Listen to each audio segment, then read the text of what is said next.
Bienvenidísimos todos a este monólogo rosa. Como todos saben y bien lo dice el dicho, no hay ciudadano ilegal y de eso vamos a estar conversando hoy.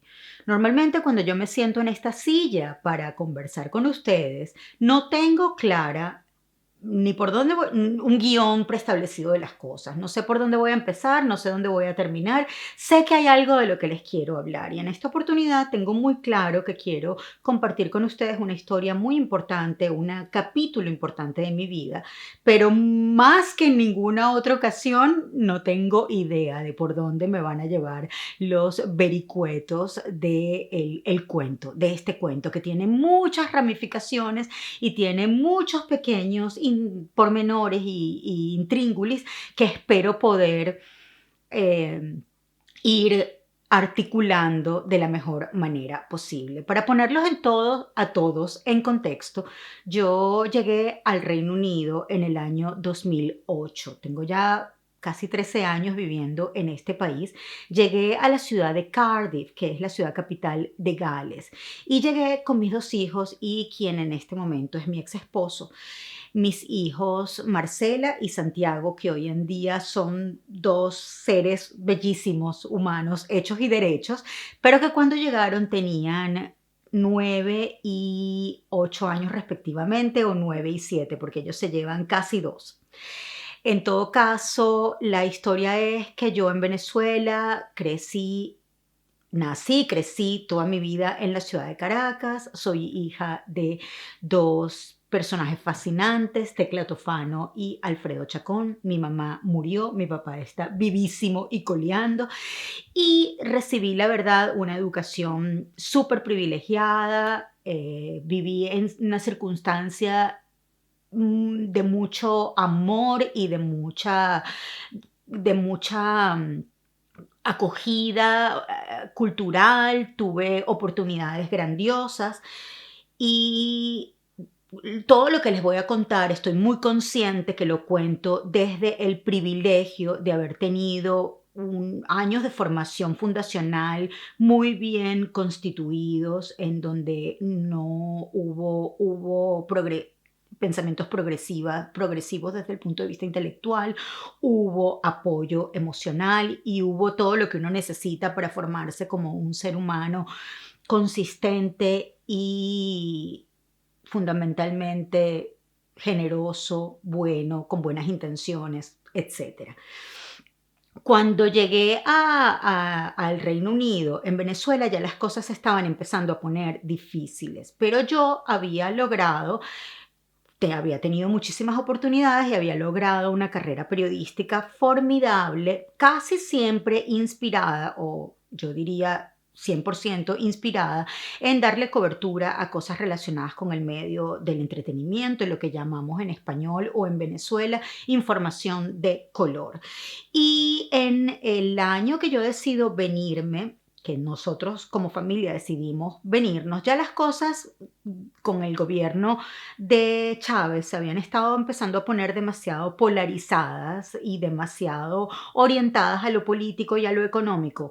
Y empecé un poco también, como muchos otros periodistas, a sentir que no tenía como muchos espacios o que no tenía demasiado sentido las cosas que a mí me interesaban y me habían interesado siempre, porque el tema fundamental que estaba absorbiendo totalmente la opinión pública tenía que ver sobre todo con la discusión política.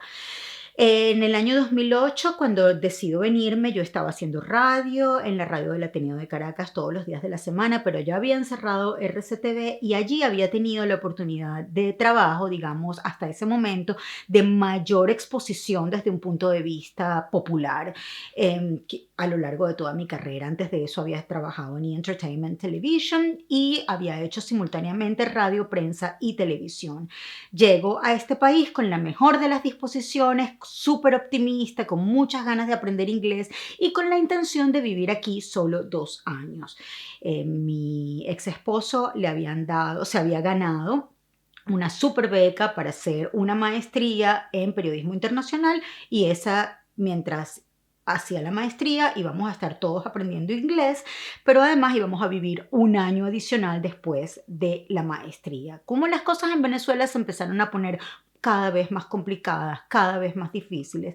La verdad es que no tenía mucho sentido volver a Venezuela y decidió aplicar mi ex esposo para una beca y ver si podía hacer un PhD en la ciudad de Londres. Eran muchos los aplicantes, sin embargo, a él le concedieron la oportunidad de hacer esta beca y tuvimos, gracias a esa maravillosa oportunidad, los cuatro la oportunidad de vivir en Londres, venirnos a vivir a Londres. Estoy para el año 2014, después de haber hecho trabajos de todo tipo. Trabajé en un café con una amiga, en el café de una amiga, trabajé en otro café, trabajé como vendedora de ropa en una tienda en Camden, después en una tienda en Dalston. Yo no tenía mayores pretensiones desde el punto de vista profesional porque sabía que mi gran limitación era que mi inglés no era lo suficientemente competitivo como para ponerme a buscar trabajo en el mundo periodístico, pero además al mismo tiempo no quería ponerme a hacer periodismo en español desde aquí porque sentía que si yo no aprendía inglés iba a sentirme más frustrada que si no ejercía el periodismo, porque una de las razones fundamentales por las cuales para mí emprender este proyecto de venir desde lo muy personal, de venir a vivir a este país, era finalmente lograr saciar o lograr compensar esa suerte de asignatura pendiente que yo había tenido con mi propia educación toda mi vida. Yo había estudiado en un colegio bilingüe, había aprendido a hablar italiano, pero no sabía hablar inglés y yo sentía que iba a ser la puerta que me faltaba para abrir muchas oportunidades y estaba como muy concentrada, muy enfocada en aprender a hablar inglés. En el año 2014, por una oportunidad maravillosa, se me presentó el chance de empezar a trabajar como modelo de arte. Y eso, si bien me puso en un territorio distinto, ya no tenía que hacer trabajos para los cuales no me sentía nada inspirada. Empezaba a hacer algo que tenía más que ver con el área artística, con el área creativa y por supuesto empecé a crear un sentimiento como de pertenencia mucho mayor. Fue un mercado que me abrió las puertas, fue un mercado que empezó a aceptarme, que empezó a reconocerme, yo empecé a sentir que de boca en boca mi nombre se hacía cada vez más popular y la verdad es que me dio muchísima fuerza y muchísima satisfacción desde el punto de vista personal, moral. Desde el punto de vista humano fue una experiencia maravillosa, pero además me permitió también conocer a más locales, empezar a hablar más inglés, porque en el mundo del arte es básicamente, hay menos extranjeros, hay más personas que han vivido toda su vida en este país y que han estudiado en este país. Para mí fue desde todo punto de vista una oportunidad maravillosa. Sin embargo, trabajar como modelo de arte, como todos ustedes se deben estar imaginando, también significó en lo personal algunas batallas, algunas luchas, porque bueno, mi trabajo me obligaba a desnudarme delante de la gente y aunque yo estaba completamente cómoda con lo que estaba haciendo y lo podía defender a capa y espada en frente de quien fuera, para otros no era visto de la misma forma y si bien en mi historia matrimonial ya veníamos de desencuentros, yo pienso que esta inserción mía en este mundo laboral no ayudó. El hecho es que para abril del 2015 ya yo estaba buscando asesoría para ver podría suceder con mi vida si yo decidía separarme. Tenía muy consciente que yo estaba legalmente en este país como esposa de un estudiante y que si yo me separaba de quien me estaba suministrando el derecho de vivir acá legalmente, yo iba a perder ese derecho. En verano del 2015 muy rápido, todo ocurrió muy rápido. Yo me fui de mi casa, decidí que lo mejor era que yo fuera quien dejara el hogar porque era la persona que tenía menos ingresos, era la persona que tenía un estilo de vida más caótico, tenía una profesión menos estable y además no era quien estaba pagando el alquiler del apartamento en el que, en el que vivía. Entonces agarré una maleta pequeña, metí las cosas que allí cabían y me fui de mi casa para nunca más volver.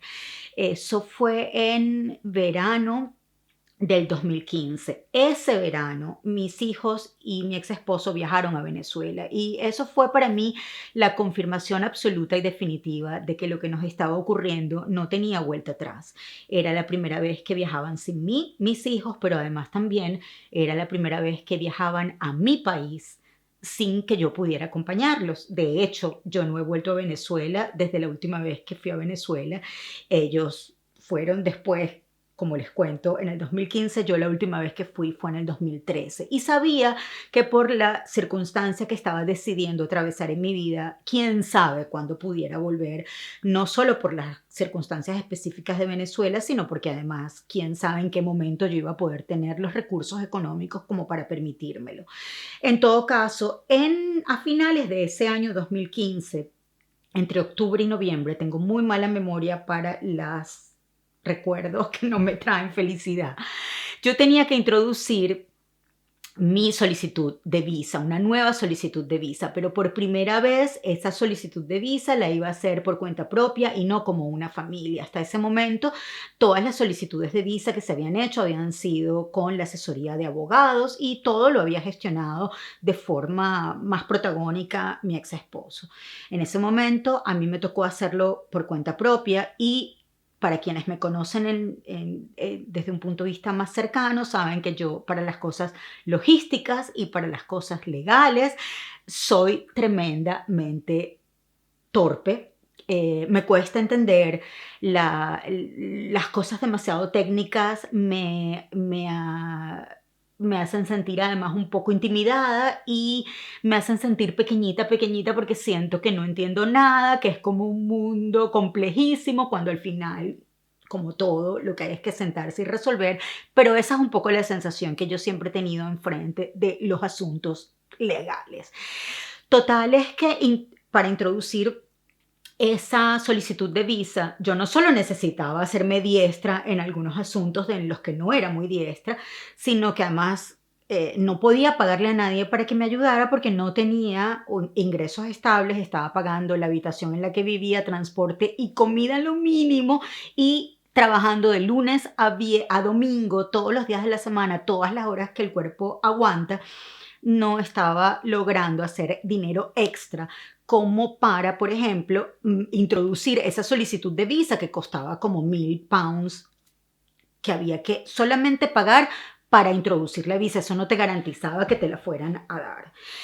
Yo, mal asesorada, decidí no hacerlo y quedarme ilegal. Una semana antes de que se venciera el plazo, una amiga muy querida me sacudió cuando se enteró de lo que yo estaba a punto de hacer, que además no se lo comentaba a nadie. Menos mal que me tocó, por razones que no voy a contar porque sería demasiado largo contárselo a ella. Me dijo: Carla, quedarse ilegal en ningún país es una buena idea, pero en este país mucho menos. Resuelve eso como puedas, sácate esa idea loca de la cabeza. Y yo, esa misma tarde, después de haber hablado con ella, después de una jornada de trabajo que fue muy dura porque la cabeza me iba a reventar, hice dos llamadas muy importantes. Una a la abogada que me ayudó en todo este proceso, a quien le estaré perennemente agradecida porque nunca me cobró nada y me asesoró como una reina. Carolina González es su nombre, y a mi amigo Rodolfo Villaplana. Uno me ayudó con el dinero que necesitaba y la otra me ayudó con la ayuda que necesitaba para entender cómo tenía que hacer las cosas. A ambos los nombro con nombre y apellido porque a ambos les estaré por el resto de mi vida agradecida. Son dos ángeles que se me cruzaron en el camino en el momento ideal para que no cometiera la peor barbaridad, el peor error que hubiera podido cometer en mi historia entera. Pero para que vean como a veces cuando uno está fijado, como muy orientado en resolver asuntos inmediatos del día a día, pierde la perspectiva y la realidad de las cosas. Y sobre todo gente como yo que tiende a ser un poco más soñadora de lo que debería y que a veces despiega los pies del piso con facilidad. Esta solicitud se introdujo, yo encontré una habitación pequeñita en la que estaba viviendo en una sola zona de Londres muy caribeña y muy multicultural que se llama Peckham. Allí viví por un buen año y, por cierto, un dato súper cómico es que el chico que vivía en la casa a la que me mudé, que era inglés, tenía una María Leonza en su sala, yo no lo podía creer. Había estado en Venezuela de visita hacía muchos años y tenía una estatua de María Leonza y me pareció así como wow, porque él era más inglés imposible. En todo caso, en enero del 2016, el año siguiente, me llega a mi casa un sobre con una carta donde mi divorcio estaba ya legalizado, firmado por mí, por mi ex esposo, y un nuevo capítulo de mi vida estaba a punto de comenzar. Yo seguía trabajando mucho, ganando muy poco, tratando de sobrevivir en una ciudad que es sumamente costosa y que tiene un ritmo muy acelerado y en la que uno siente que nunca puede parar. Y en mayo o marzo, alrededor de en marzo me llega la respuesta de Home Office diciendo que mi solicitud de visa fue negada, que tengo 15 días para aplicar a la apelación. Apliqué a la apelación nuevamente con ayuda de Carolina. Nuevamente tuve que parir de la nada 500 pounds adicionales a los ingresos que ya me costaba conseguir. Y aplico para la apelación, entrego mi pasaporte y desde ese momento hasta varios años después nunca más volví a ver mi pasaporte porque podía quedarme a vivir en el Reino Unido, pero no podía viajar a ninguna parte. Ellos tenían detenido mi pasaporte, no era ningún problema porque yo además tampoco tenía recursos para ir a ninguna parte, ni ganas ni intención. Yo estaba aquí porque mis hijos estaban aquí, estaba aquí porque no podía irme para ningún otro lado, no tenía ni el espacio mental para imaginarme otra mudanza. Y en marzo del 2017, marzo o mayo del 2017, me llega finalmente de Home Office la respuesta de que puedo apelar y que mi apelación va a ser en septiembre. A todas estas, el plan inicial con mi amiga y abogado Carolina era que para el momento en que yo tuviera que apelar, ella me iba a ayudar, iba a ser la persona que me iba a ayudar en la corte y ya por ahí yo me sentía súper respaldada. Para el momento en el que a mí me toca apelar, Carolina ya las cosas cambiaron, ya no podía ayudarme, ella estaba atravesando una enfermedad y no tenía espacio ni mental ni físico para otra cosa que para recuperarse. Empecé un crowdfunding, conseguí el dinero para poder pagarle a un barista y un abogado que me ayudaran con la apelación. Todo el mundo me decía, no vas a poder hacer la apelación tú sola porque hay demasiadas technicalidades que contemplar y por un error muy pequeño te la niegan. Era importante, era necesario lograr encontrar un abogado. Yo tenía un poco el tiempo en contra porque había estado todo el tiempo pensando que Carolina, mi ángel de la guarda, iba a estar conmigo. Al final no se pudo. Resolví y para el momento en que hago mi presencia en la corte para explicarle al juez por qué yo pensaba que tenían que concederme el permiso de vivir en este país, que fue de hecho una de las cosas más difíciles de hacer de mi vida, ya yo en ese momento estaba con Toby, que es el coproductor de este espacio y además la persona con la que vivo desde hace 2 años y mi pareja desde hace 4.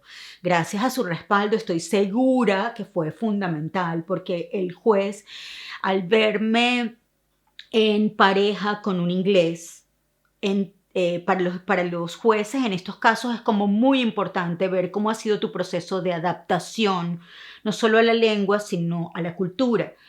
Yo estoy segura que si yo hubiera tenido como pareja otro latinoamericano o un extranjero, o no hubiera sido tan favorable como el hecho de que él le tocó en un momento entrar al podio y hablar y defenderme. Y bueno, todos sabemos que eso me ayudó un montón. No fue algo que yo premedité, el curso de las cosas se dieron de esa manera, pero bueno, de alguna forma la justicia divina existe y las cosas pasaron de esta forma que les estoy contando. Hace muy poco recibí finalmente mi permiso para vivir indefinidamente en este país. Y eso fue después de que yo hago esta apelación en la corte, la apelación 10 días después, que fueron los 10 días más difíciles de mi vida, me llegó una carta diciendo que sí, que tenía permiso de permanecer, que me daban la visa por otros 2 años.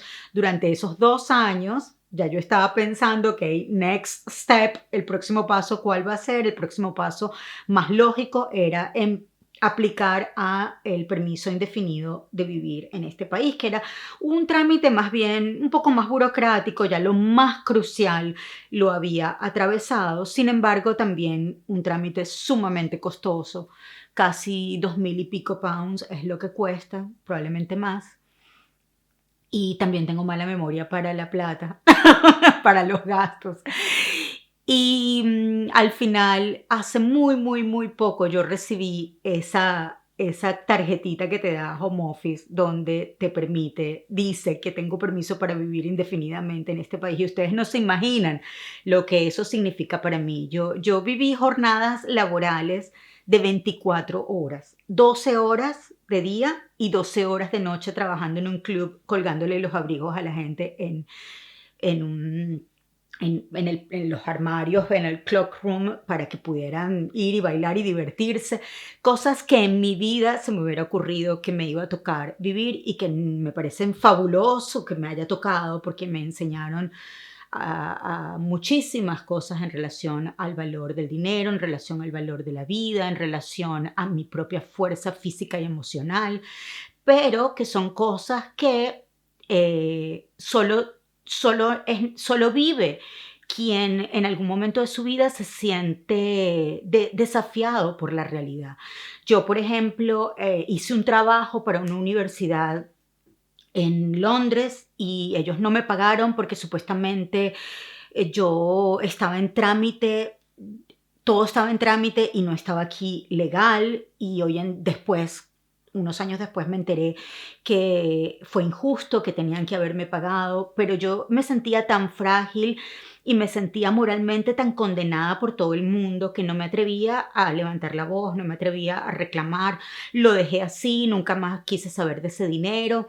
Y era una suma de dinero importante, sin contar con el hecho de que yo puse mis horas de trabajo, estuve allí puntualmente, contribuí con lo que había que hacer y nunca recibí mi pago por razones totalmente injustas.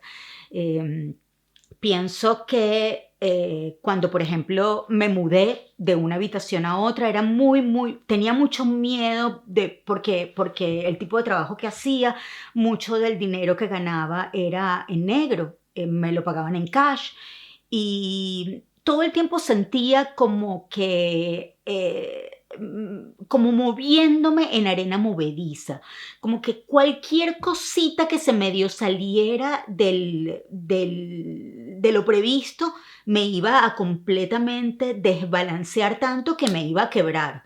De hecho, después de que yo apliqué para esa solicitud de visa que me negaron, un día, regresando a la casa como a las 12 de la noche, saliendo de la estación de Oval en Londres, un carro me atropelló.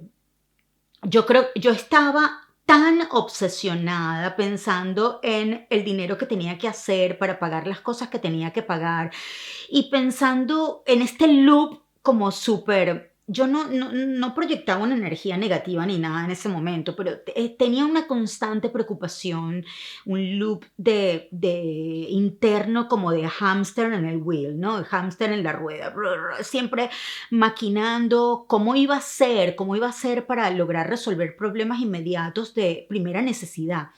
Y venía tan concentrada pensando en tonterías de estas que no son tonterías, obviamente, que un carro me atropelló porque era de noche, era oscuro, estaba mojado, pero además yo tenía el semáforo en mi contra y no me había dado cuenta. Obviamente, el pobre señor de ese no se quiso ni bajar del carro, él no quería ni verme y lo más menos mal no me pasó nada. Yo había acabado de comprar un tarrito de leche y la leche se desbarató. Lo único que me preocupaba era que no se me hubiera roto el teléfono y me dio mucha risa porque me acuerdo además que el señor que me atendió me dijo: "¿Qué edad tienes?", porque había que llamar a una ambulancia, y cuando le dije mi edad me decía: "No, no, no, pero de verdad, ¿qué edad tienes?". Y yo: "43 años". "¿En serio?". Y yo: "Bueno, pero este no es momento para ponerse a poner en entredicho si te estoy diciendo la verdad o no". En todo caso, esta historia la quería contar porque la semana pasada tuve la fortuna, el privilegio de entrevistar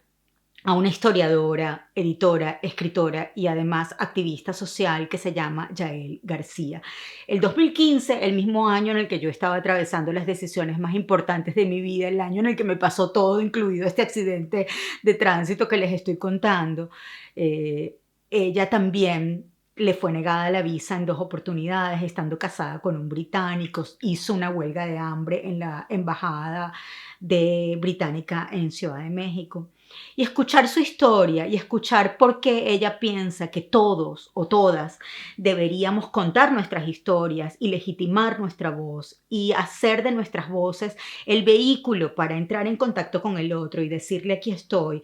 Y también decir de alguna manera: "A mí también me pasó, no eres la única persona que ha pasado por eso, y si te sirve de algo, escucha mi historia para que te sirva o de consuelo o puedas ver qué cosas hacer distinto y tomar precauciones, o simplemente darnos la mano a la distancia y saber que aquí estamos y que cambiar de país, cambiar de circunstancia legal, de vida, es difícil. Los países tienen fronteras, aunque nos duela, la gente tiene fronteras en sus mentes cercenadas, aunque nos duela, y esta situación medio tragicómica que yo pienso que viví fundamentalmente desde el 2015 hasta el 2017, el momento en que llegó a mi vida el ángel Toby, este, yo creo que fue muy importante para confirmar y validar cosas que para mí han sido siempre fundamentales.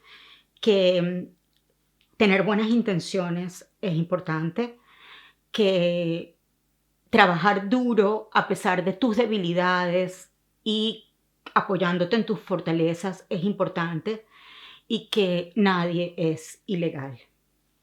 Como dice Manu Chao en su canción Clandestino: "Soy una raya en el mar, fantasma en la ciudad, dice la autoridad, me dicen el clandestino por no llevar papeles". Esta es mi historia y quería compartirla.